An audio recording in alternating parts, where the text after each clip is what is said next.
No, sagaleen hin taane wanti nuti waaqayyoon ta'e.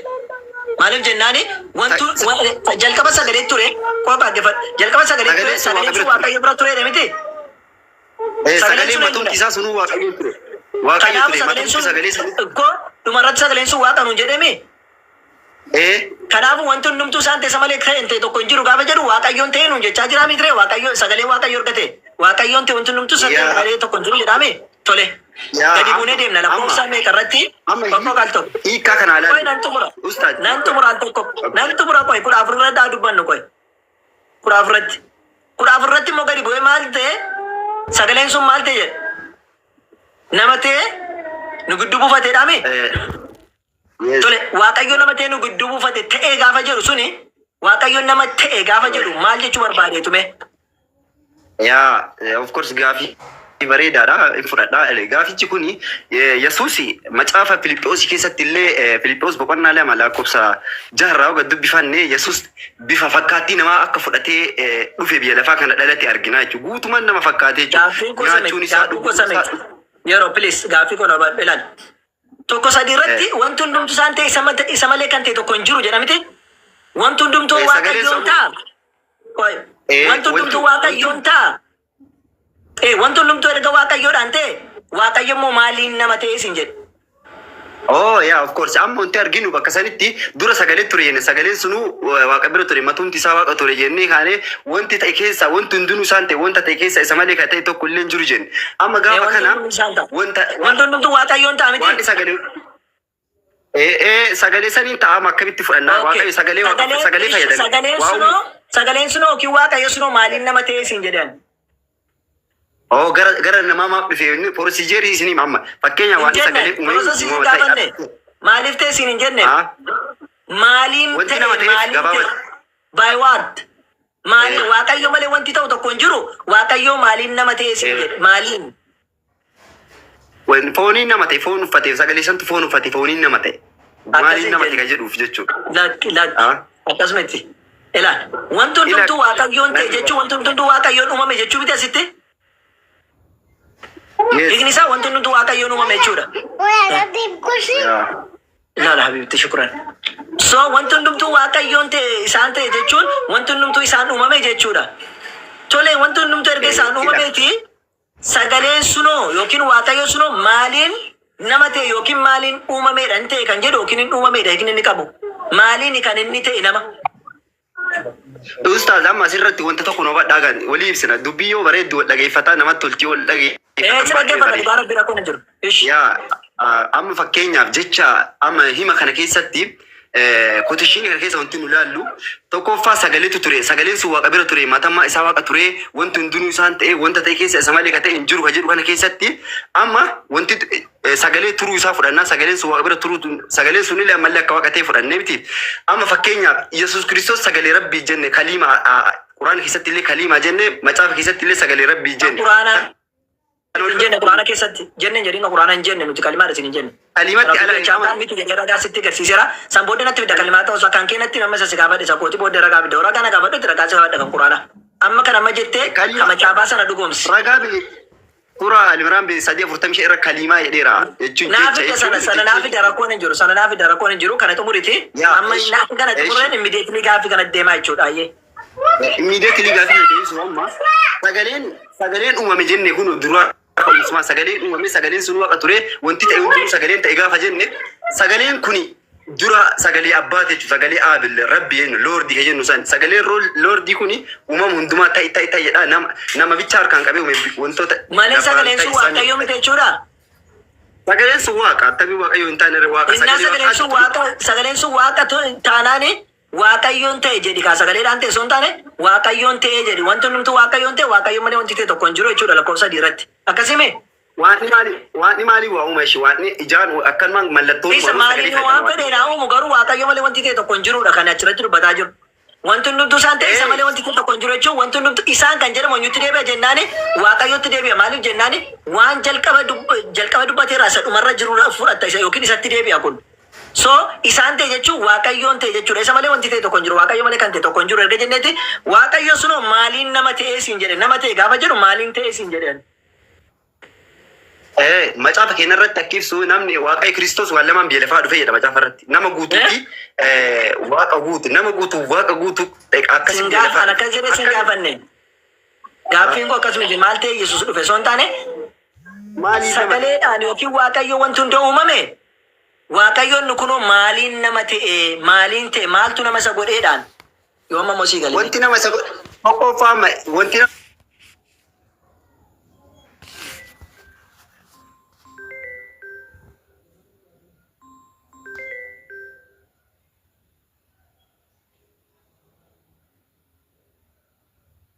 wacaa jiru biraasiidha. Yeroo sagaleen si biraa? na bira hin jiru na biratti sawaadha. Okay. Maal jedhaa? Wanti hundumtuu Waaqayyoon ta'e erga jedhe Waaqayyoon nama ta'e yoo jedhe maaliin nama ta'e akkamitti nama ta'eedhaan maaltu nama isa godhe akkamitti ta'e? Wanti amma fakkeenyaaf eertuu san gad dubbiftanii galumsa jalqabaa irratti amma eertuun akkuma suuraan adaduma gasii kun garaagarummaa yaada ibsaa deemuun fakkeenyaaf eertuun sun ka'umsa olii irra hubachuu qabdan. Bu'uura jalqabaa irraa fakkeenyaaf dura sagalee ture sagalee wanti hunduu sagaleen ta'e nama ta'uu isaa ammoo wanti sagaluma kudhan irra dhattanii na gaafatan gaafii amma na gaafatan sani ka lakkoofsa gaffagaatanii na gaafatan achirratti waa hundumaan nama ta'e kan inni jedhu miti.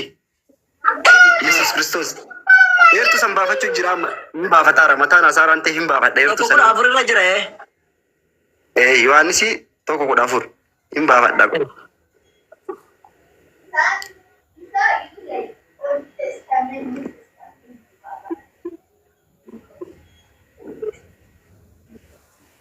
Sagalichi nama foonii ta'ee nu gidduu buufatee ulfinna isa ayyaanaa fi dhugaadhaan guutes argine ulfinna isaa sana isa ilma tokkicha abbaa isaa irraa argatu ture ulfinna san jechuudha. Ulfinna tokkicha san abbaa irraa argatu sana gadi akka fakkeenyaaf ulfinni inni qabu tokkoffaa ulfinna ilmummaati. Akkamitti ilma ta'ee akkamitti foon nama uffatee yoo jenne ammoo tokkoffaa Yesus Kristos gooftaa Yesus Kristos ka ta'e inni gooftaa ka ta'e gaafa Maariyaama keessaan dhalate malee dura sagalee ture jechuudha. Gaafa sana nama ta'e akkamitti nama ta'e wantoota namni godhu cubbuun alatti cubbuu irraa kafe wantoonni namni godhu hunduma godhe inni gaafsan. Gaaffiin koo singalee bakka siban darba. Singalee gaaffiin koo ran darba bakka. Naaf galee gaaffisa kanarra darbeera. Siigaluu hin dandeenye gaaffiin liiban booddee naa deebisa yeroo sifaana xumureen isin deebisa jechaadha waan ta'eef jechuudha. Itti aanseetaniini sagalichi yookiin immoo Waaqayyoon nama ta'e yoo jetteen ta'e jechuun maali? Nama ta'e jechuun Filiphos 2:6 siif isinii deebisa kanallee akkana jedha. Irraa 6 isinii dubbisa. Inni bifa waaqummaatiin utuma jiru ulfinna waaqummaa isaa abbaa isaa wajjin wal isa qixxeessu waan qabatanii itti hafanitti illee laakkomne jedha. Ulfinna sana gadi dhiisee akka waan tokkotti hin galle of godhee bifa garbummaan fudhatee fakkaattii namummaatiin dhalate qabadha. Fakkaattii namummaatiin dhalate waa hundumaan nama ta'e argame inni gadi of deebisee hamma fannifamuu du'atti iyyuu abboomamaa ta'e. Garuu inni ofirraa dhowwuu hin danda'a abboomamaa ta'e qabadha. Fakkaattii maaliitiin dhalate jettee? Fakkaattii namummaatiin. Hin dhalate jechuun maali? Dhalate jechuun karaa porosiijerii gadaamessa Maariyaama keessaa bahee turtii keessa godhee dhalatu san jechuudha. Achi keessaan dhufee jechuudha. Hiikni dhalate yeroo akkama caafaatti maali? Hiika maali kennan dhalate jechuun maal jechuudha? Inni dhalate jechuun wanta fakkeenya hin dhalate jechuun wanta qara qaamaan lafarratti argine wayii arguu jechuudha. Fakkeenya waan taanjibilii tuqamu ta'ee mul'ate. Tokko hin dhalate gaafa maal jechuudha? Hin dhalate jechuun arguu qofa osoo hin taane hin dhalate jechuun hiikni isaa maal kenna akkama caafaatti? Hin dhalate jechuun mul'ate jechuun yookiin waa wayii garaa haadhaa keessaa adeemsa ittiin bahus agarsiisa jechuudha. Ragaa qabdaa? Fakkeenya. Ragaa qabdaa? Ragaan kun hamma dubbisaa rumee dhalachuu isaa. Akkama caafaatti gaafachaa jira. Dhalachuu isaas hin gaafanne. Hin dhalate jechuun maalidha? Hin dhalate jechuun fakkaattii namaatiin dhalate jechuun maal jechuudha? Fakkaattii namaatiin dhalate jechuun dura fakkaatti jechuu waan dura nama hin turre garuu nama hin turre hin dhalate jechuun si gaafadhe rakkoon hin jiru sun hin uumame jechuun maali? Hin dhalate jechuun? Hin dhalate jechuun akka wantee hin dhalate gaafa jenne waan qara hin jirre waan mul'atu wanti beekamu hin dhalate yoo jennu. Hin dhalate jechuun waan qaran jirre kanaafuu duran jiru ture Yesuus Kiristoos gobas waan qaran jirredha. Kanaafuu waan qaran jirretu dhalate maa afaan keetiin dubbataa harta kun sirriidhaan waan qaran jirretu dhalate dhugaadha. Ile jechuun in dhalateen keessin hin galle qaamaan wanti qara mudhanne waan qaran jirretu argame jechuudhaami. No qaamaan qara mudhanne jechuudha nama keessan bifa namaatiin qara mudhanne. Hiikan dhalate macaafa keessaan agarsiisi. Kunoo ibsee biyya kunoo ibsaa jira na dhaggeeffadhaa. Macaafa keessaa siin jedhe macaafa keessaa eegan dhalate jedhu bakka biraa baasitiin dhalate jechuun maal akka ta'e agarsiisuu dandeessa. Inni baasa kana dubbisee fixa dur. Fakkeenyaaf Yesuus Kiristoos lafa irratti samii irratti illee akkasuma warra lafa jira irratti illee aangoo akka qabu gad dubbisee isin agarsiisa. Kanaafis warri bantii keessa warri bantii waaqaa keessa jiran warri lafa irra jiran warri lafa jala jiranillee hundinuu ulfinna maqaa Yesuusiif jimbiilfatanii akka sagadan godheedha Rabbi jechuu ilma isaa kanaaf. Itti siqee garuma ofa foollee jechuu arrabni hundinuu ulfinna waaqayyo abbaatiif Yesuus Kiristoos gooftaa akka ta'e beeksisuuf jiru jedha. Kan asirratti kun yaada kan Yesuus Kiristoos gooftaa akka ta'e beeksisuuf jiru jedha. Kun injiil jechuudha. Gaafa injiilii fakkeenya hin amantan yoo ta'e injiil kana injiilii yoo amantan ta'e kun injiilitti jedha jechuudha. Gaafa kana yoo injiiliin kun injiilii dhugaatii miti injiilii harki namaa keessa galee yoo jettani bara kam keessa galee eenyuun keessa galee ani amana shaadaa deemaa hojii na himtan bara kam keessa galee eenyuun keessa galee nama jecha kanarraa hedhiseef jechoota isarraa hedhate yoo na himtani maa weel kaawwan dhufanii sadii. Ayyeeshi. Asirratti tokkoffaa fakkaattii namaatiin dhalate jechuun fakkaattii namaatiin uumame jechuudha tole. Ragaa waan qaafatti sii kennuu danda'a. Fakkaattii namaatiin uumame jechuudha. Mormitaa kana. Fakkaattii namaatiin dhalate garuu inni namaa miti wanti beekuu qabnu. Fakkaattii namaatiin dhalate jechuun fakkaattii namaatiin uumame jechuudhaan fudhattaas hin jedhu. Fakkaattii namaatiin dhalatee fi fakkaattii namaatiin dhalateef uumameen garaagarummaa qaba. Garaagarummaa hin qabu. Fakkeenyaaf gaarreewwan hin dhalatanii waaqayyo dubbata. Mazmura yookiin faarfannaa 91 irratti deemtee dubbiste. Gaarreewwan hin dhalatanii jechuun maal jechuudha? Abbaa qabuuf haadha qabu irraa dhalatanii. Inni uumama. Kanaafuu hin uumamani. Kanaafuu hin dhalate jechuun fakkaattii namaatiin dhalate jechuun Yesuus Kiristoos fakkaattii namaatiin uumame jechuudha. Kanaafuu uumama jechuudha tokkoffaan asirraa hubannu. Kun waan shakkii tokko hin qabne. Kan lammaffaadha. Tooraatiin immoo injiiliin immoo eenyutu barrazee yoo barrazame ammanasti shaadaa qabadhaadha. Wallahi hin qabatta sirriitti amma shaadaa akka qabsiisa ilaali. Si jammir eenyudha inni kun? Qoy. Shaadaa qabatta amma qoyti. Shaadaa qabatta iddoo barrazamuu isaatu hin deeminu. Yoom injiila ta'eetu. Injiila yoom ta'e mee wanni kun injiila yoom ta'e mee natti Filiippisoos irra kan jiru injiila eenyutu siin jedhe. Akka keetu injiila maa Filiippisoos? Wangeela Filiippisoos jettee dubbistaati. Akkuma keetu akka islaamaatti dhiisi nuti injiila kan jennu injiila isin harka jiru kana osoo hin taane injiila kan jennu kun kan eenyuuf kenname kan Yesuusiif kenname Yesuus Kiristoos wangeela lallabaadhaa gara Naazreetti kan deemaa ture sana kan wangeela jennu malee isa isin amma wangeela arfan jettanii miti. Wangeela arfan keessa iyyuu hin jiru Filiippisoos. Dabdaabbee barreeffame iddoo biraatti xalaadha malee qoy xalaadha malee injiila miti kanaafuu shaadaa qabadhu. No, asirratti Yohaannis hin keessa maaloo jettanii xalaadha malee injiila miti barkun. Injiila kan jedhamu akkuma keettoo deemne injiila Maatiyos, injiila Yohaannisii fi injiila Maarqoosii fi injiila Luuqaas afur qofa qabdan isinu injiila akka keessanittu akka keenyallee dhiisi. Kanaafuu injiilatti jettuu samaati jettu keessa injiila keessa iyyuu hin jiru waan ta'eef shaadaa qabadhu dur. Kana naa deebisa ka Yohaannis Yohaannisitti numna. Kunoo kun injiiladha kun bakka jijjiirame itti waan ta'eef injiila miti shaadaa qabadhu. Shaadaa dursamu beeku dursa. Jechuun jalqaba situ jedhe bar situ tahaddii gooteennaan erga injiila kana nuti jijjiira jijjiirame taate shaadaa qabadhe jette waan ta'eef anas qabachiisu miti qabadhe dursin qabachiisu.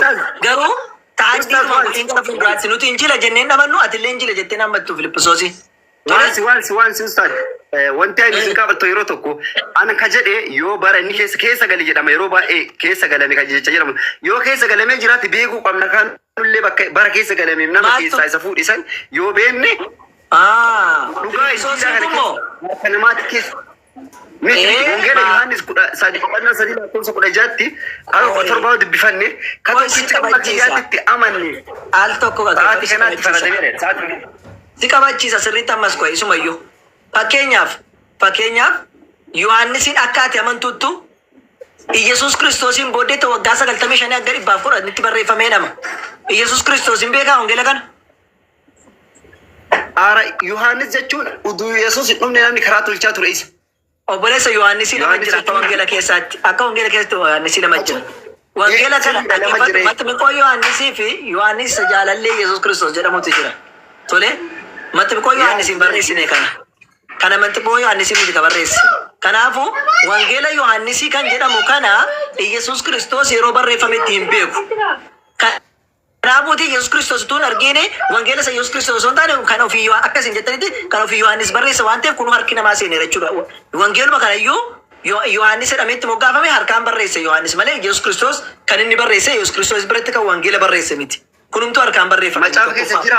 Macaafa keessa jira ustaas bakka inni harka Yohaannis barreesse jedhu jira macaafa keessa. Yohaannis wangeela sanatti ka barreesse yoo barreesse. Waa barreeffame Yohaannis fakkeenya akka jedha macaafa Oromiffaa keessatti mata dureessa agarsiisuu danda'a. Wangeela Yesus Kiristoos akka Yohaannis barreessetti jedha bara. haa ta'ullee haa barreessullee inni ofii yaada ofii barreesse moo yaada akka Yohaannis barreessetti jedha waan ta'eef Yohaannistu barreesse sii galee. Kanaafuu kan Yohaannis barreesse waan ta'eef yaada waaqa barreesse. Ani takka yaada waaqa barreesse ka jedhu yaada waaqa barreesse ka jedhu Yohaannis ragaa qaba natti kennuu dandeessan jiru na kennu.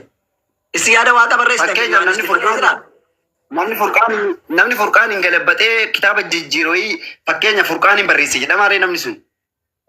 Nama dhaareeyyuu. Namni harki namaa fakkeenya bifa saayinsaa bifa ammayyaati yoo kitaaba jijjiire hin barreessan jedhamuun galabbatameen gula wanna ta'e idiiti godhan jedhamu sun. Yohaannis immoo galabbatne sumayyuu immoo galabbatne Yohaannis mee bakka itti galabbate agarsiisi. Hin galabbatne eenyuraa galabbata. Utuu galabbate immoo bareedaa ture. Bakka. Geellam. Yaada fi barreesse. Yaada fi barreesse. Fakkeenyaaf Nabi Muhammad si barreesse. Yaada waaqayyo qo'i kan Nabi Muhammad akka silaan nagaafadhu kan Nabi Muhammadiin itti deebitee akka silaan nagaafadhu si deebisa hundayyuu. Akkan jedhu Yohaannis yaada waaqayyoon barreesse dheeba qo'el tokko. Yohaannis yaada waaqayyoon barreesse dhee kan inni achi keessatti sitti manatti agarsiisime. Ila anillee ka jedhaan yoo akkas yoo Yohaannis yaada mataa ofii barreesse Nabi Muhammad illee yaada mataa ofii barreessa ta'a ergamuu isatti dhufte nagaafatta isa ragaansi kenna. Atamma ragaansi biraan jiru bakka jechaa hundi ragaansi kenna san nagaafadhu mee sila akkas naan jette mee Nabi Muhammad immoo yaada mataa isaa barreesse naan jedhe yeroo sana ragaansi kenna Qur'aana keessatti rakkoon hin jiru san. Qoy. Rabbi biraa dhufu amanni moo amanni? Ustaaz Rabbi biraa dhufu amanni. Qoy ati isatti dhufna isa kamidha kitaabni nuti Rabbi biraa dhufe inni amannu isaarra Yoonaasii Maarqosii Luuqaasii fi Maatiyos jettan sanaa miti nuti sanitti dhufna kamitti amantuu booddee nagaafadhu. Garuu wanni isin jechaa jiru harki namaa yoomitti galinaan jette kunoo wangeeluma Yohaannis irraa Maatiyos irraa Luuqaasii Maarqos irraa wangeelotuma kanarraa kaase harka namaati malee wangeeluma sirriidhaan miti isin jechaa kun harki namaa akkatti gale sitti agarsiisee jira shaadaa qabadhu.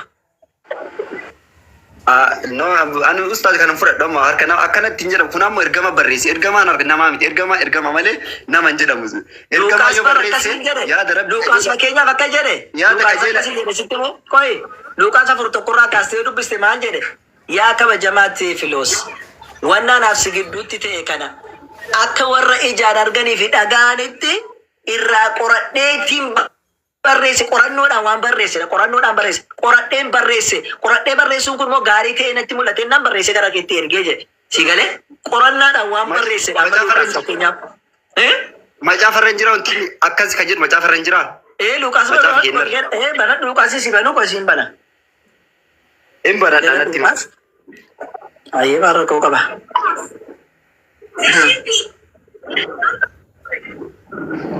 I think Luuqaas tokko afurraa Luuqaas tokko boqonnaa tokko akka afurii na fakkaata si baasa tokko boqonnaa tokko eewa boqonnaa tokko lakkoofsa tokko akka afuritti maal jedha yaa ulfaataa fi jaallatamaatiif filoos waa'ee dubbii nu gidduutti raawwatame kana namoonni baay'een odeessuu yaalaniiru jedhe ilaal odeessuu Abdallah inta odeessuu yaalaniiru jedhe kanas immoo qopheessuun isaanii akka warra jalqabanii duuka turan ija isaaniitiin kan argan dubbachaafis kan hojjetan nutti dabarsanitti anis immoo dubbii kana jalqaba isaatii jalqabee keessa lixee qoraa waanan tureef tarreetti galchee yookiin tarreetti galcheen siif caafuun gaarii fakkaatee natti mul'ate kana gochuun koos dubbiin sitti himame kun dhugaadhaa fi amanamaa ta'uu isaa akka hubattuuf jedheen qoradheen barreessee jedheen qoratameetu kan barreeffame wangeelli malee waaqayyo irraa dhufe wanti barreeffame tokko hin jiru.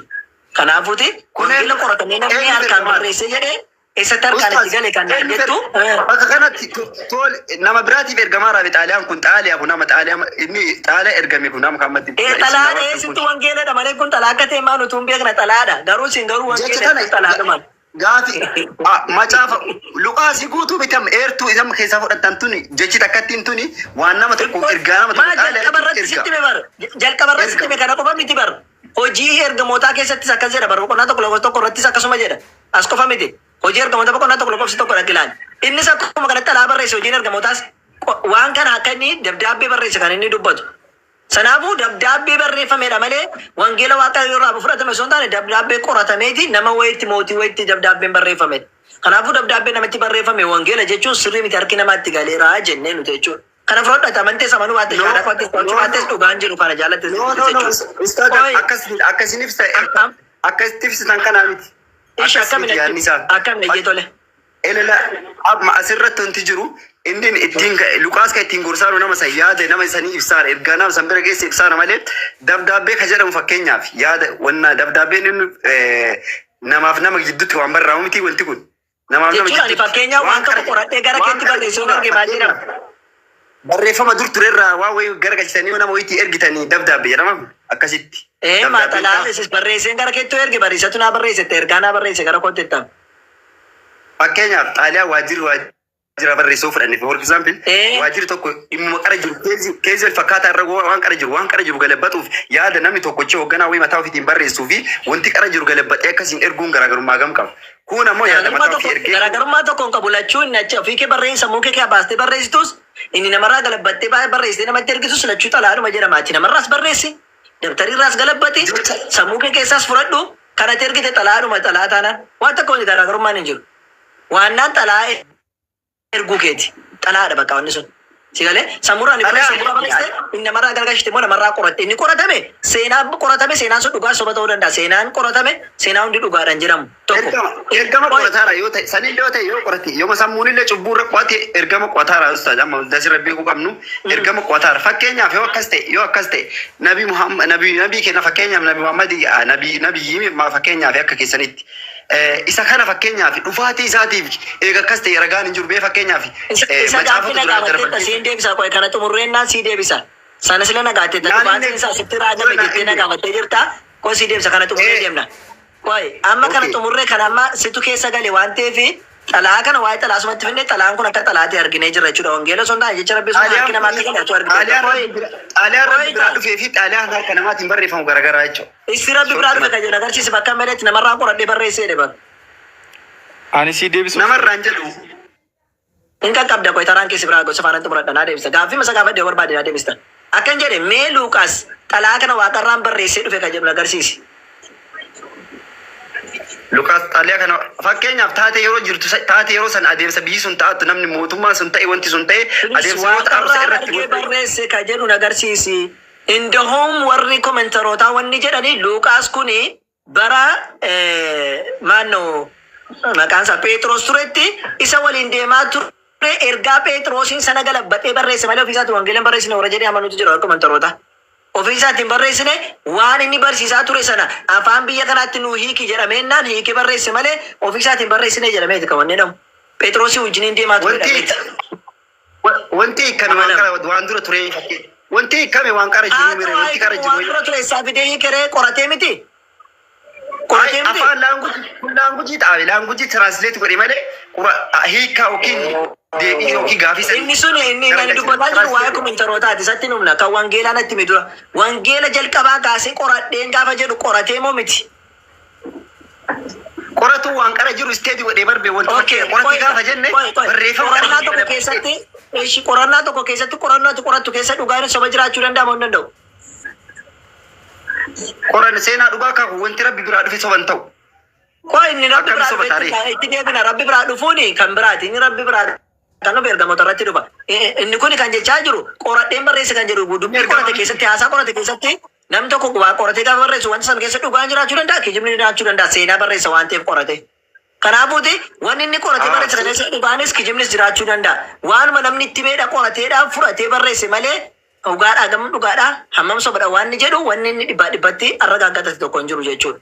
Tokko kana amma gaaffii koo silaanaa deebista. Gaaffii koo silaanaa deebi. Eeshi. Amma isa kana deebinee achi deebina. Hin ta'e ka jedhu hiikaan beektuu taate asuma irratti xumura jechuudha waa'ee gaaffii si gaafachuu.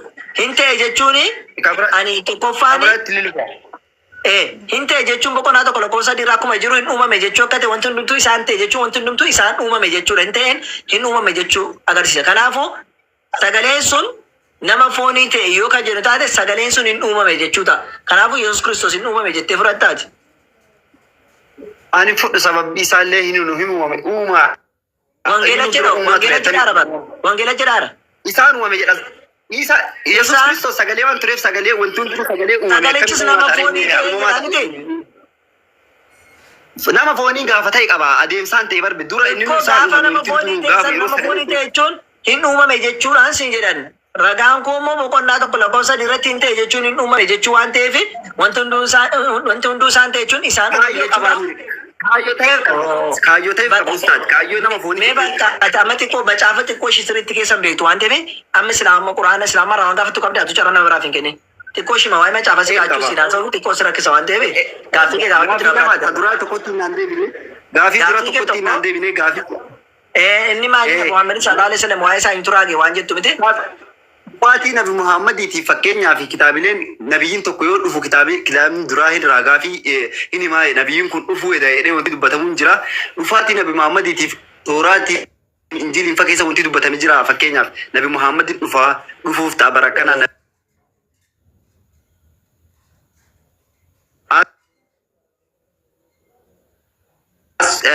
Akka barnoota Islaamaatitti jihaanni akka dooktarii keessa jihaanni waraana qulqulluu yan. Waraana qulqulluu waraanni kamiyyuu qulqulluun hin jiru. Waraanni kamiyyuu waraanni jechuun nama ajjeesuun silaa cubbu. Akka fakkeenyaaf nama tokko nama amantii biraallee nama amantii mormullee yoo jiraate yeroo isaa galeetiif deebi'ee amantii san fudhatuu danda'a waan ta'eef nama kana lubbuun baasuun silaan barbaachiftu. Jihaanni akkamii waraana qulqulluu ta'ellee ka jedhu gaafii lamaan tana baay'ee tokko haala gaariin turre boodarra xiqqoo akka tattaane gaafii tana lamaan bichaa naa deebisa bakka galatooma carraa naa kennu. Galatoom. Inni jalqabaadha mee waa'ee Nabi Muhammad sallallahu alaihi wasallam eenyutu raagee hin raagamne taanaan nabiyyii dhugaa ta'uudhaan danda'u kana jette banagaraachilla masfartiin kun kan kiisii keessaa fuudhame malee masfartii nabiyyootaa miti.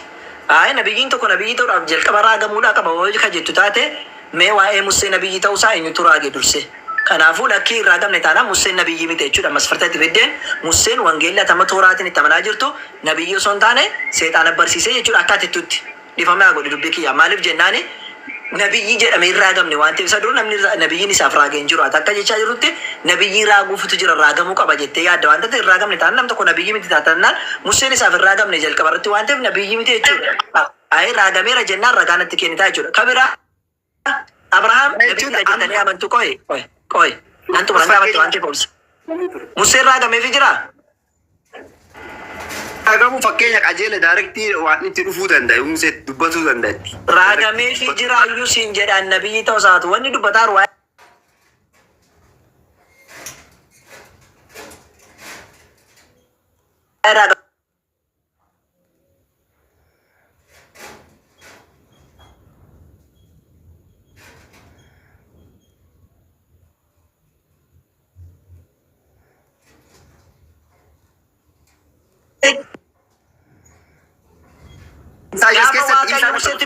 Abboon dhaggeeffadhu kaawwachiniiti.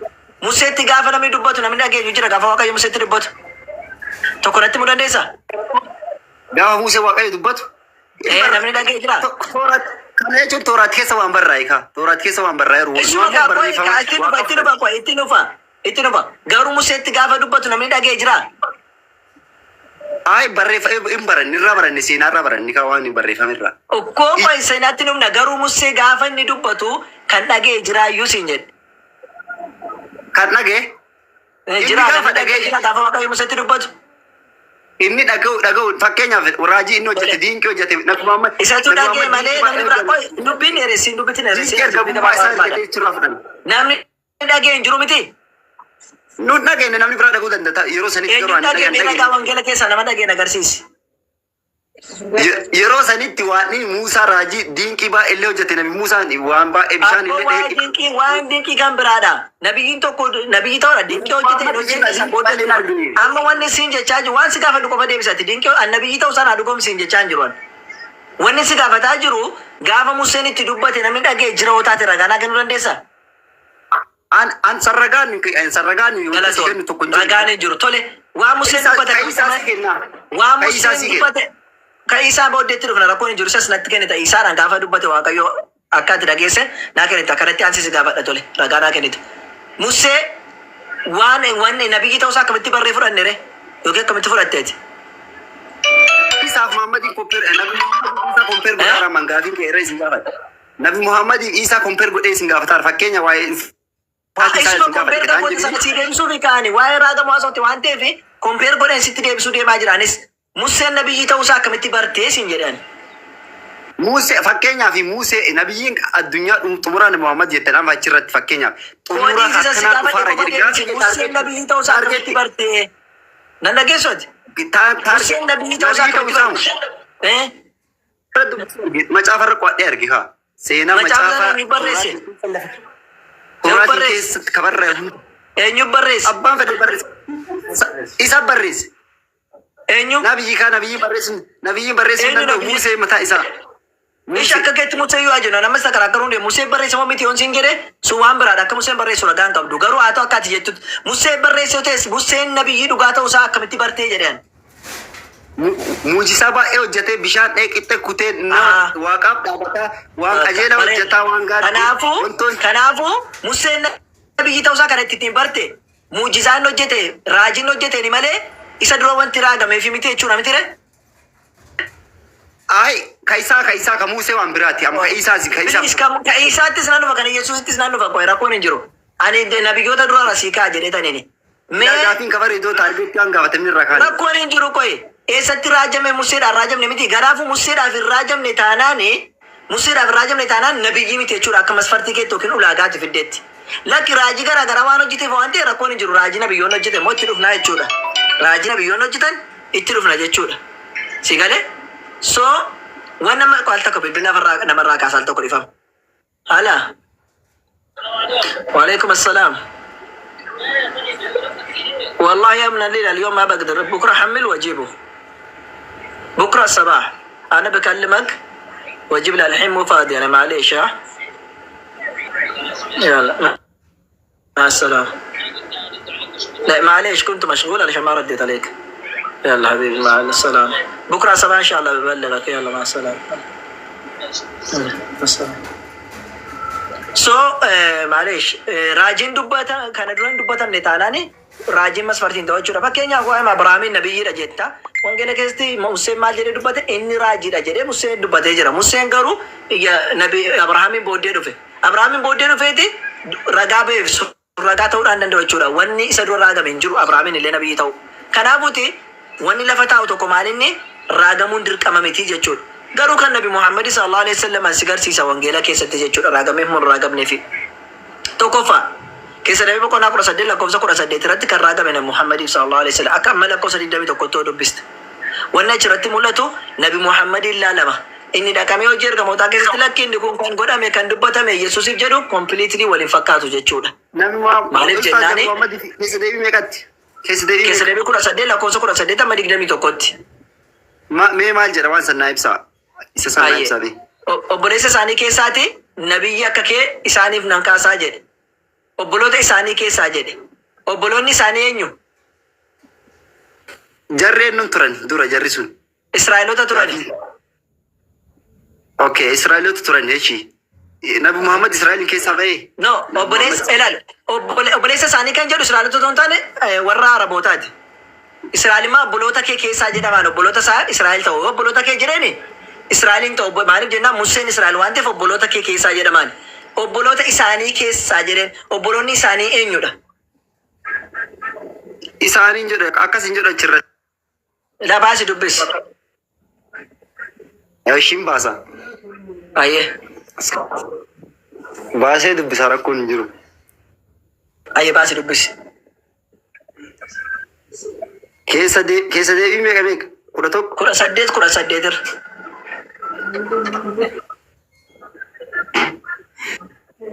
saddeetir. kudha saddeet.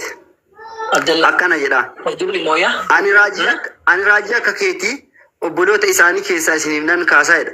Dubbii koo afaan Obboloota isaa isaanii keessaa kan jedhu. inni immoo wanta ani isaa abboome hundumaa isinitti ni himaa jedha. Fakki inni suneen nama fakkeenya asirratti hina. Inni suneen. Okay. Obboloota isaanii jechuun obboloota isaanii keessaa obboloota warra Israa'elotaa kana keessaati. Obboloonni isaanii eenyudha? Obboloonni Israa'elotaa.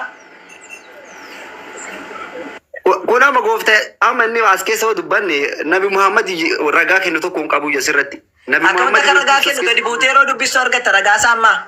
Garuu obboloonni isaanii eenyu siin jedhu obboloonni isaanii Israa'eloota naan jechuun dandeessu. Maaliif jennaan obboloota kee keessaa jedhaane ture.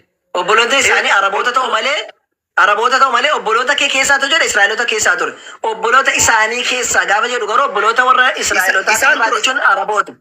Ustaz waan dura eeroo keessa isaan jenna fakkeenyaaf nama dura Kamaal Jamaal jennee dura waa irreeru keessa isaan keessa jenna amma fakkeenyaaf waa'ee obboleeyyan Nabi Muhammad kabraa Araba keessa dhaqee kaa'een jiru fakkeenyaaf isa kanatti akkamitti isaanii jennee fudhannee gara biraa dhandhare fakkeenyaaf isaa yoo jenne Araboonni isaa akka dhufan beektaa jalqabni isaanii. Ani min beeku san. Seenaa kana qoradhu eenyurraa dhufan jennaan ilma Abrahaam irraa dhufani. Isaaq irraa kan dhufe karaa Isaaqiin kan deemu Israa'elootadha. Isaaqii fi Ismaa'iltu waliin dhalate. Ismaa'ilii fi Isaaq obbolaa mutaane Isaaq obboloonni isaa Israa'eliin deemanii Musee dhaggalan jechuudha. Musee fi amma Yesuusitti deema. Karaa Ismaa'iliin immoo deeme Qeedaariin ijoollee Ismaa'iliin qabatee deemeeti Nabi Muhammad sallallahu alaihi wasallam deemee gala jechuudha. Kanaafuu obboleessi isaaniidha obboleessi warra kanaadha Araboota jechuudha. Maaliif jennaan karaa Isaaqii fi karaa Yaaqoobiin dhufe Israa'eloonni karaa Isaaqii dhufani warri Araboota immoo karaa Ismaa'iliin dhufan waan taateef obboleessi Israa'elootaa eenyu Araboota jechuudha. Kanaaf obboloota isaanii keessaa jedhe. Kana ta'uuf immoo maal inni ragaa keessa jettu itti aansinaa dubbisime. Ragaa kana kasii kennu. Amma anillee yeroo hojii seenaa waan ishee kana xumurii qofa sitti nima kan xumurii amma 19 fi 20 kana dubbisne amma 21tti bicha. Gaafii jaadaan eegaa illee dubbii koo isa inni maqaa kootiin dubbatu kana dhaga'u yoo dideedha gatii isaanii argataa jedha. Asuma dhaabi. Inni tokkoffaa dubbii inni dubbatu maqaa kootiin jedhe.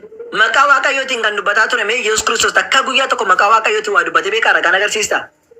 Museen maqaa Waaqayyootiin Museen inni isatti himame. Maqaa Waaqayyootiin kan waa dubbate natti agarsiisuu dandeessaa tokkoon isaanii. Maqaa Yesuus Kiristoos wanta hundumaa bakka hundumattuu maqaa Waaqaatiin jedha malee maqaa agarsiisi maqaa Waaqayyootiin tokko qofa natti agarsiisi. Maqaa abbaa fayyadamanii. Isti tokkuma qofan agarsiisi tokkoon ishii qofa jedha. Keetuma tokko maqaa Waaqayyootiin dubbate kan jennu agarsiisi. Fakkeenyaaf yeroo fayyadamu ati Yesuus Kiristoosii Waaqayyootti malee ergamaa dadhaba nagaraachuu ilaali. Ati kun Yesuus Kiristoosii Waaqayyootti malee ergamaa hin jettu. Inni kun immoo ergamaa jedha Yesuusiin ta'uu hin danda'u. Maaliif jennaan inni kun ergamaa kaasaa jedhe nabiyyiin jara keessaa kaasaa jedhe. Ati immoo Yesuus Kiristoos. Ammallee bakka yeroo biraa isinitti walii yoo carraa argannu illee deebina bakki kun nabiin na argisiisu eeshi haa ta'uti gaafii kaa'in naaf ati kun waan jedhu. Bakka asi nan xumuradhaa dhala. Anuma nan xumuradha. Walumaa galatti asitti kan inni kaasaadhaa jiru maanni maqaa kootiin kan inni jechaadhaa jiru Nabi Muhammad sallallahu alaihi wasallam Qur'aana dhaqeeti suuraa 114 laali maqaa rabbiitiin malee takkaa dubbatanii beekan Nabi Muhammad sallallahu alaihi wasallam bismillahir rahmanir rahim maqaa rabbii akkaan araaramaa fi gara laafessa ta'een jalqaba jedhanii hatta xalayaa gara warroota Roomaantiree warra intinitti qeesarotaatti gaafa barreessaadhaa turan illee bismillahir rahmanir rahim min Muhammadin ila ekele jedhanii barreessaa turan maqaa rabbiiti Muhammad irraati gara ekeleetti maqaa rabbiiti wanti jarri dubbataa turan hundumtuu jechuudha. Kanaafuu isaan laallataa jechuudha. Itti aansee 21 irratti dubbii koo afaan isaa qo'e dubbii koo afaan isaa irra nan kaa'aafii jedhe. Eenyu dubbii isaa afaan irra kaa'ee kan dubbate jennaani Nabi Muhammad sallallahu alaihi wasallam wangeela keessatti agarsiisuu hin dandeessu nabiyyi tokko maaliif jennaani maal jedha Nabi Muhammad sallallahu alaihi wasallam Qur'aana keessatti Qur'aana kana nuti afaan kee irra sii kaa'a jedhee Qur'aana بقرأ طبعا مش القصة سورة القيامة رتي مع الجريني لا تحرك به لسانك لتعجل به إن علينا جمعه جرين فإذا قرأنا فاتبع القرآن جرين قرآن يرون تست تلقينا قولوا أفان كرسي قولوا أتمون وردوا في كريجر أفان القرآن كائف جتشودا نبي محمد صلى الله عليه وسلم دبي سمال قول أفان الرئيس كائرا تري جتشودا قرآن كان كانوا يروا أفان الرئيس كاجر القرآن كان كمتين quraana kanaaf irra sakaa'ee dubbii koo afaan isaarra godha ka jedhe nabi Muhammad sallallahu alaihi wasallam ragaa biraa barbaade ka kummoo faa keessa si dabala jarjaraan jira jettee haaraa keessa si dabala garuu jarjaraa jirta asuma irratti haa xumuru jarteetti. Taji gaafii jaada sanaa deebisa bakka daqiiqaa muraasa qaba gaggabaa maal ture gaafii maal ture jaan akka waraanni kamiyyuu akka kamiyyuu waraanni badagaraachin mee jihaada qulqulluudha kan jedhu quraana keessa agarsiisuu dandeessaa mee an quraana keessa allee baasuu hin dandeenye yeroo baay'ee musliimni jaanimaaf qiyyamatee jennaan quraanni jihaada qulqulluudha minaamin waan jedhaman takka argeen beeku badagaraachin laa jihaada jechuun dullaadha wal ajjeesuudha kan siin jireenyutu jira. Akkasii miti fakkeenyaaf akkasii ibsin jaanni waraana fakkeenyaaf waraana amantii yoo lolanii nama fixanii waraanni sun waraana qulqulluu ajirri jira. Meera kan agarsi kan akkas jedhu agarsiisi jira. Hadiisa irra jira quraana irra illee jira. Hadiisa irra baasite barbaadde irraa hadiisa barbaadde irraa baasine agarsiisi mee. Maan golfa nama biraa sheeka biraatti naa deebise. An kana sheeka biraatti akkas naan jedhe. Kan sheeka biraa dhiisi. Jihaada qulqulluu wanni jedhamu otoo hin hatiin tokkoffaa xaarii keetiin mana kee bulchachuu xaarii keetiin of bulchuun jihaada qulqulluu jedhama. Maaliif ofii kee dhama'uu jechuudha. Ofii keetti dadhabuu jechuudha jihaada jechuun. Ofii dhamaatee mana kee bulchattee ijoollee kee bulchattee jaartii kee bulchattee of bulchiteennaan jihaada qulqulluu jechuun isa kana. Fakkeenyaaf jihaada qulqulluu jechuun otoo hin hatiin fatanamaa tiriikii darbuu jechuudha. Fakkeenyaaf ofii keetti barataan cimaa tokko jihaada godhe jechuun laffa'ee qo'atee tamaaree si galee yoo utuu natiin darbe jihaada qulqulluu jechuun isa kanatti beekan. Jihaada jechuun seenaa jiru wal bira qabna.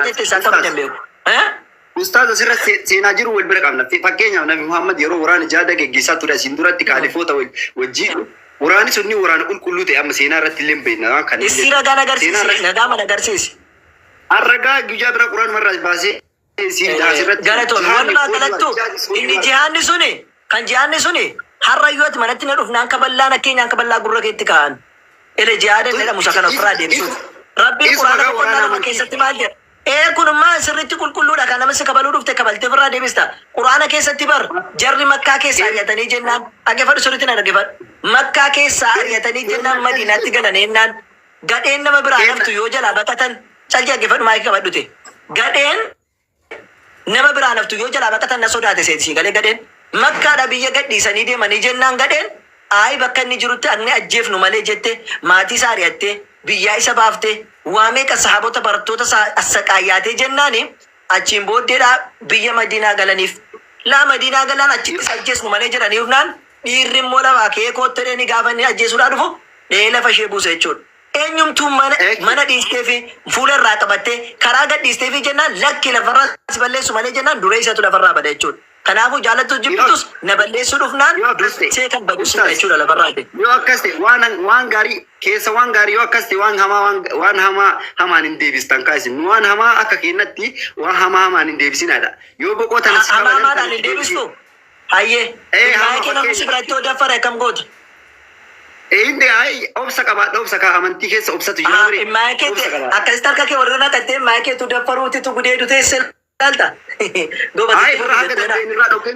Irraa kana caala maaltu irraa orgita bakka irraa orginaan jihaada jechuun suma kana ofirraa dhorguun kanuma jihaada qulqulleessuun suma kana jihaada qulqulluu jechuun suma kana dhaggeeffadhu jihaada qulqulluu jechuun immaa kee gaafa namni daffaru teessee jabaadhu sirriidha tolchin jettuun ofirraa orgitaa miti irraa dhorkuu sana jihaada qulqulluu jechuudha ofirraa makkatu jechuu ofirraa deebisuutu jihaada qulqulluu jechuudha. Kanaaf barna Muhammad sallallahu alaihi wasallam lolallee godhinaa jedhanii barattoota isaanii dhorkanii bar gaafa jarri madiinaatti illee loluu dhufanii hin lolla malee jedhanii Hamzaan fatti kaanii jennaani Umar fatti kaanii jennaan la jedhanii Muhammad jennaan Rabbiin subhaanahu wa ta'ala quraana buusetu boqonnaa 22 keessatti udhina lilladhiina jedhee Rabbiin subhaanahu wa ta'ala warroota biyya keessaa baafaman ofirraa deebisuun ofirraa qolachuun isaanii eeyyameef jedhee akka jarri ofirraa qolatan Rabbiin eeyyameef. Haluun qabatinaadha. Haluun qabatinaadha. Inni haluun qabattu taana maaliif maayikii irraa ta'e qabuudhaaf deemtare? Haluun qabatina ana isinii baasedha waan hunda keessa ni miti yoo jiraatu maayikii irraa naqee irraa dhorka jettare yaa waaqayyo ati narraa qabitaa kunoo haluun si baay'ee gosa kana haluu baay'ee jettee maatii ishee ilaaliin yeroo waliin tachaana galatooma. Carraa qaba yeroo biraa walitti tachaana galatooma. Waan jechuun waan loojikii namaatiin hin fudhatamne akkasin godha. Akka jechuu qaba jettee haasofta tole waan akkasiin danda'amu. Waan ati gochuu hin dandeenye waaqayyo akkasii jetteeruma hin gootu garuu unkaan kana miti toon si arrabsine arrabsifaat haloon bayinaa jettu kana sirra beenuu arrabsaa jiru eenyudha tunuti hin arrabsine Muhammadiin kana arrabsaa jiru unkaan haloo ba'uu mititi dhuftaniidhuma tunuti isinitti dubbatinne Muhammadiin kana arrabsaa jiru sin miti taadaa maaliif isin nu arrabsitu dhuftanii akka Waaqayyo akkasini jedhe kijiba waan ta'eef jechuudha ani namadha waan sanaan buluun danda'u akka Waaqayyo jedhetti jetta taanaan akka Waaqayyo jettutti hin bultu taanaan Waaqayyo maaliif sitti kennere waan ati sammuun kee hin dandeenye waan ilmi namaa hin dandeenye cubbamaa si godhaa jechuudha Waaqayyo caljedhi siin jedhee keeti waan humna keetii olii gaafa goote cubbamaa si godha jechuudha. Kanaafuuti waan sammuu namaatti hin galle Waaqayyo naan jedhan yaasa'uun waan faayidaa hin qabne jechuudha. Galatooma. Ayyaa liban gaaffisii deebisa itti turte gara kee dhufa gara nama biraatti hin darbine. Okay. Yaa baay'ee turtanii waan fakkeenya hin taane garuu fakkeenya godhachuun ustaas xuruu miti garuu ifaanaa godhu. Waan fakkeenyaa sin galchu gaaffis laataa sannis gaaffis deebisa itti naa deebisa. Haadha kaastee haadha kee akkas gochuun jedhamu. Maa ishee obboleettii kee yoo si biratti godhan ati akkam goota shinatti himi. Maalati maalajii gadi buutu amma kanatti waa'ee gosa namaa hojjetu. Maalaan gadi bu'u waan jirudha. Waan jirudha. Wanni inni na gaafate kana caala gadi bu'ee na gaafate nama lubbuu kee ajjeesuu dhufaa jiru maaf teessee ilaaluu diddee jechuun kan kana caala gadi bu'u jira. Namni akka kiristaanaatti gadi bu'ee akka keessanitti haasa'u jira. Lubbuu kee nama si baasuu dhufe akkamitti teessee ilaaltaa jetta. Lubbuu kee miti obboleettii kee si biratti guddeedha caal jettee ilaaltu ati. Isin amma fakkeenyaaf namoota amantii hin qabne irraa maaliin adda baatu isin ishimee natti. Nuti moo seera rabbiin nuun jedhe jala deemuudhaan. Maalola seera rabbii fakkeenyaaf jechuun nama rukuttu nama ajjeestu waan barbaadan gootu maal addummaan keessa. Waan barbaadne goona sira gaafi waan barbaadan godhaa ka jedhu. Andee. Ragaa. Tokko yoo na rukute na rukutaa jetta. Ragaa fidii sin jedhe waan barbaadan gootu ka jette. Yoo na rukute na rukutaa jette bar. Waan barbaadan godheere kana waan rabbiin na ajjeejan godhe ofirraa qolachuu nama na ajjeesu dhufe ofirraa deebisa malee dhaabbadee du'a. Ati rabbiin hordofta taanaa nama rabbii qabaachuu qabdu. Unkaan kana mititi nama natti nama ne fidaan biratti qalaan jedhu wangeelli. Maa Waaqayyo ijoollee fi horii fi jaartii fi ijoollee qalaachaa jiru kun illee ofirraa qolachuudha kan islaamummaa. Horii fi namootaa fi harree qalaachaa jiru wangeela keessatti. Kun maali akkam ishee jaabsise. Namni rabbi jala deemu rabbi fakkaachuun qaba moo qabatte. Lafaa keedhuma Waaqayyo dhaqaa qalaa gurraa jechaan jiru yuun jedhan ofirraa ka deebisnu kanaa miti. Dhaqaa gurraa jechaan jiru dubartii ijoollee hoolaa re'ee harree waan hunda qara qalaa jechaan jiru. Miti ani sana. Ofirraa deebisuun rakkoo miti. Lafaa keedhuma dhaqaa gara utuu jarri waan balleessin. Natti amanuu didaan jedhee miti kan inni fixaachaa jiru Waaqayyo. Al tokko wallaggeeffannaa qaba ustaas. Maal wallaggeeffannaa deebisi Waaqayyo jechaa jira moon jedhu. Eeyyullee qoye laana kana siin jechaa jiru ani. Maal jedhu? Anaanis na gaafatta maal ustaas ani waan. Haasaa keetu erga waan gadi bu'eedha jette namni ofirraa qolatu gadi bu'aa taanaan otoo nam tokko isatti dubbatiin dhaqaa ajjeesaa kan jedhu Waaqayyo no maal jette. Gadi bu'aan akka Waaqayyo jira akka atettutti. Ishi qoye maal arrayyuu Waaqayyo nu jennu isin biratti rabbiin ni jedhamus Allaan ni jedhamus siin jechuudha. Isin biratti gadi bu'aa. Eeyyullee jannataa fi jaannaba ni jedhamu baay'ee jaannaba jechuun adaba jechuudha baay'ee ajjeesuu sarraa caala minni mikkoo addadummaan qabu Waaqayyo irras gatiin laataaf nama. Ajjeesuu irraa caala erga ta'eeti. Ajjeesuu irraa caala taanaan Waaqayyo kan kee jaannaman galchaman gashu nama. Maal hojii isaa jaannama galchan keenya malee. Ikkoo hojii kee jaannama si galcha miti. Ajjeesuu irraa maaltu fafere ajjeesuun caalu kana kan. Eeyyuu dhaggeeffadhu kaa ankeenya Waaqayyo. Ajjeessuun kan keessa ajjeesuu isa kana caalu sumatti fidde Waaqayyoon keessi ajjeesuu isaarraa isa jaannama horu nama gashuutu caalaa jechuudha. Dhaggeeffadhu kaa elaa Waaqayyoon keenya jaannama nama gashu ankeenya. Innaa eenyutu galcha? Eenyu galcha? Hojii keetu jaannaba si galcha. Hojii kee jaannama gaasa galchu situ lukaan dhaqee galama Waaqayyo si galcha. Waan tokko Waaqayyo hojii makeetachitti si geessa. Ikkoo istira gaanaa kenne hojii keetiin deemtee lukaan deemtee situ gala ka jedhu. Namni waan facaasee hamada macaafsiin kenna. Firdii sitti kenna moo kennu Waaqayyo guyyaadhuma? Firdii hojii keetu firdii sitti kenna bro. Dhaggeeffadhu. Aadaa hojii kee firdii sitti kennaan garaa abiddaa sanatti kan darbatu moo eenyu? Hojii keeta abiddichumatti si darbata. Hojii ragaa kenni dafi. Wangeela kee. Dhaggeeffadhu kaa. Ragaa kenni dhaggeeffadhu. Warri Waaqayyoon hin beekne. Ragaa malee naasa'u liiban ragaa tokko naa kenni ragaa malee naasa'u. Ragaa maal si darbata ka jedhu fidi. Namni waan facaasee hamaa. Waan facaasee hamaan kan biraadha hojii keetu achi keessa geesse si galcha ka jiru kan agarsiisi. Okay. Mul'ata keessaan sii kenna. Iddoo barbaadde baasi. Yaa mul'ata 12:9 ta'e natti fakkaata. Ayyee baasi. Baasa dura cheekiin godhadha. Ayyee. Gabaabumatti garuu waan ati sila mul'ata keessa deebii 18 irratti kaaste immoo Isa deetti dhufta boyaa akka kana naa kenni isa biraa naa zoota Itti dhufa isa kana tuumbaa sun sii kenna. Isa kana naa baasi gidduma taasisuun barbaadu waan biraa. Ragaa kana naa baasi dura.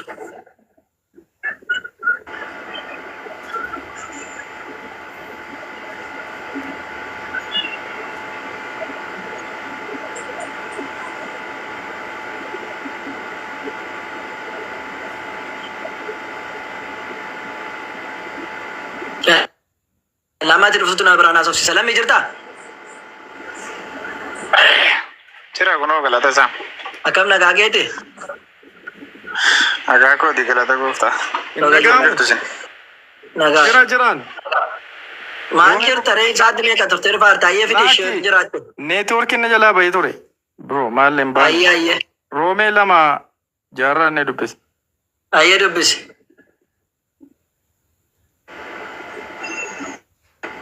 Roomee. Itti amantanii garuu sagalicha. Dubbisi itti amanuu dhiisuu waan biraadha.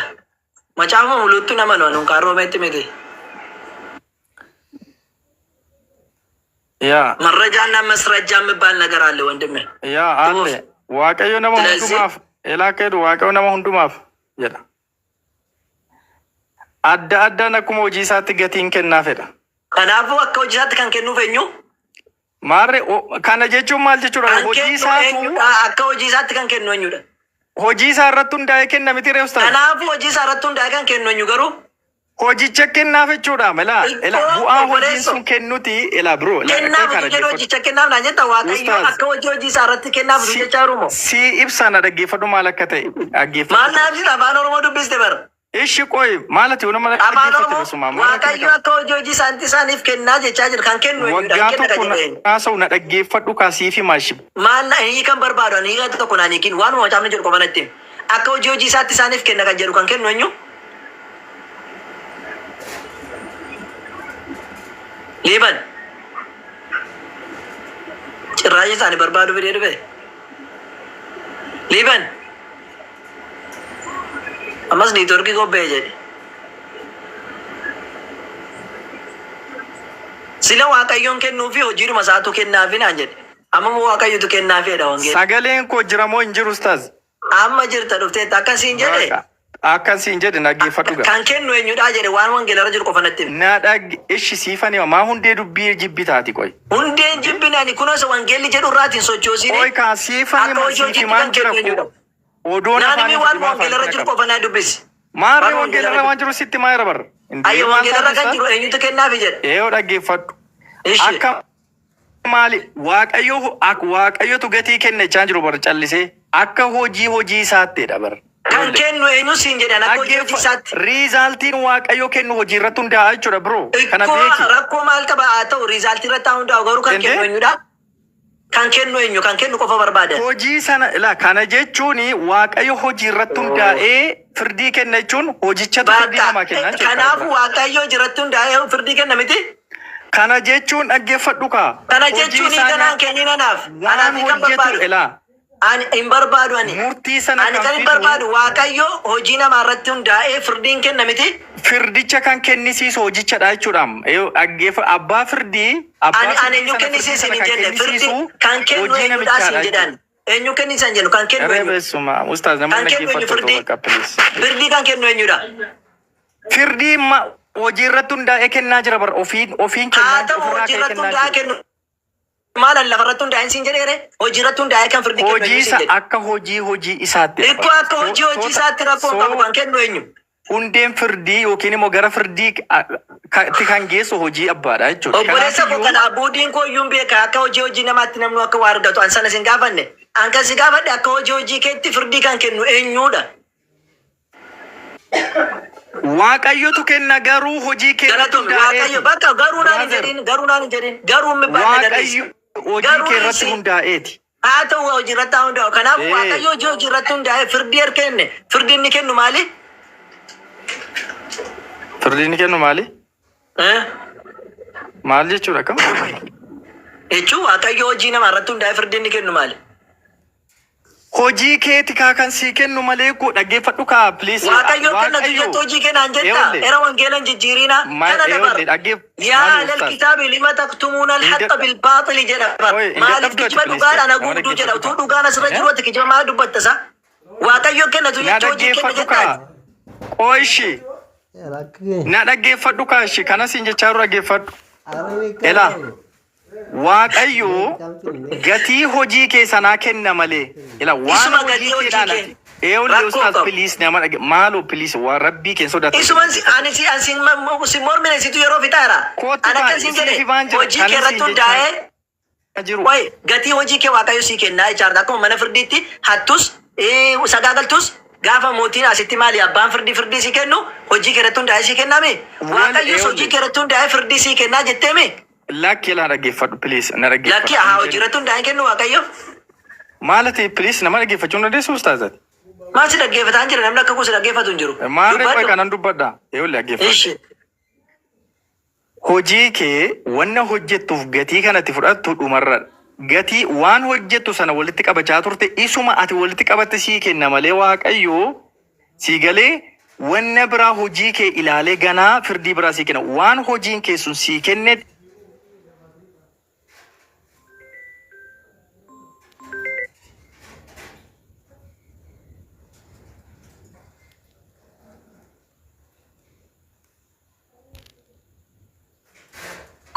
Maala jedhe anis waan hundi beekan. Kana sin dunne. Dhaggeeffadhu kaa. Kana jechuun naan hin jedhin. Anaa galeera naaf naaniikin. Simple example. Example. I don't need any example. Hin barbaadu. Naaniikin naa galeera. Yoona rakkise naa hiitan gabtoo nyaalikoo. Single. Waan naa gale maa yeroo natti bitama. Naa galeera. Akka hojii keetti waaqayyo hojii keetti sii kennaa jette thank you. Waaqayyoon akkamitti fudhatta beektaa? Akkatti fudhatu akkamitti fudhadhuan akkamitti waaqayyoon fudhadhu fakkeenyumaan godhu waaqayyoof akka elaa bakka waaqayyoon akkamitti fudhata beekta akka gombisaa midhaanii beektamni akka kanatti fudhadhu bakka akkatti fudhadhu hojiin kee waaqa achi dhaqee sii taachi keessatti fudhatta malee gombisaa sana keessa axxeema hojii kee fudhattaati. Minim leedaa. Hojiiruma keessa hojjette sana dhaqxee fuuta isaasitti gagalaa turte achitti dhaqxee fuute sagaagalta waan hojiin keessu sii kennu firii adabbi gatii hojiin keessu sii kennu fudhatta dhatte. Isii dhaqxee fudhatta kan jedhu ragaan agarsiisiin kennaaf jedha malee fudhattan jedhu wangeelloo maaromee irratti hin fudhattedha. Wayne ati bakka gana fagoo waaqayyo kennaaf jechaa jira bar waaqayyo akka hojii isaanitti isaaniif kenna jechaatu jirutti dhaqxee fudhattan hin kennaaf jedhee miti kan kennu waaqayyo miti. Akka hojii isaanitti kan inni kennu maalidhaa siin jedhan. Ustaaz bakka waan hundaafuu sammuu kee baneeti baay'ee sammuu cufini of cuftee haasoftaati. Bakkatti sammuun cufame tokko hin jiru. Akka hojii keessatti waaqayyo sii kennu maal sii kenna waaqayyo? No ilaa akkam seete ustaaz sammuu of cufanii. No miti liiban waan si gaafa naa kennu waaqayyo maal sii kenna akka hojii keetti fakkeenyaaf siif. Bakka dhiisi waan biraa irratti haasofna nama. Naasofnu kana natti himtu malee naasoo waan biraan. Waaqayyo akka hojii maal sii kenna siif? Si maal sii kenna akka hojii keetti? Yoo na dhaggeeffatta ta'e siifan hima. Please, ishi naa himee si dhaggeeffataara. Maal sii kenna waaqayyo akka hojii keetti? Na dhaggeeffadhu. Ayyee. Akka hojii isaatti kan irratti hundaa'ee gatiin argatamu hojii irratti akka ta'e waaqayyo dubbatameera macaafa keessa gadi akka hojii isaatti hojiin kee hamaadha taanaan kan itti walitti qabattu waan hamaadha jechuudha. So wanna hamaa sana itti fudhatta jechuudha. Ikkoo maal sii kenna sana irratti hundaa'ee waaqayyo maal isinii kennaa jedhan. Maal ganaa waan sii kennuun qabu hojjetamee lafa irra buleessa kiyya. Ikkoo maaltu hojjetamee lafa jira si fakkeenyaaf. Gara hojiin kee bu'aan hojii kee sun gara si geessudhatta. Maal si fakkeenya maaltu hojjetamee lafa jira fakkeenyaaf. Si ooliif jireenya barabaraa jira. Kanaafuu si ooli sana kan si galchu kan sii kennu eenyudha? Hojii kee. Hin jedhu waaqayyo sii kennedha. Akka hojii kee jechuun akkas jechuudha brother bakka kanuma kana bira geesse dhaggeeffadhu fudhadhu yoo dhiisii darbi. Nagaatti ture bakka baay'ee nama biraa wajjin haasaa. Nama biraa wajjin haasoftuu ati dhugaatu haasoftuuti. Kudha saddeet soba ta'u. Jalatti isee taap goota akkasitti nama biraa wajjin haasoftu innaan. Salaamu alaikum warahmatullahi wabarakatuh. Waalaikum assalam warahmatullahi wabarakatuh. Nama macaafatu gaafa argaa jiru na falmitu ganaa kan biraan haasaa laal de kanatu namaniin kan biraa namaan haasoftama. Bakka akkas warra damtee jala taa'uudha malee kan biraatti wantu taaltu hin jiru. Kaamma waaqayyo hojii isaatti kennaa isa gaarii hojjeteef jannata kennaa isa moo fakkataa hojjeteef jahannama kennaa jedhiti waaqayyo jannatas akka galchu natti himteeti san booddee immoo sakaa waliin haasofna. Waaqayyo jannatas jahannamas hin galcha jetteennaan ol si deebisaa keessa deebi kudha saddeet irratti sifaanaa soodhaaf qophaadhaan waaqayyoon galcha jedhi kottu ol bahite nan jedha hojjetti naa barreessi. Waalaikum assalaam warahmatullahi wabarakatuh.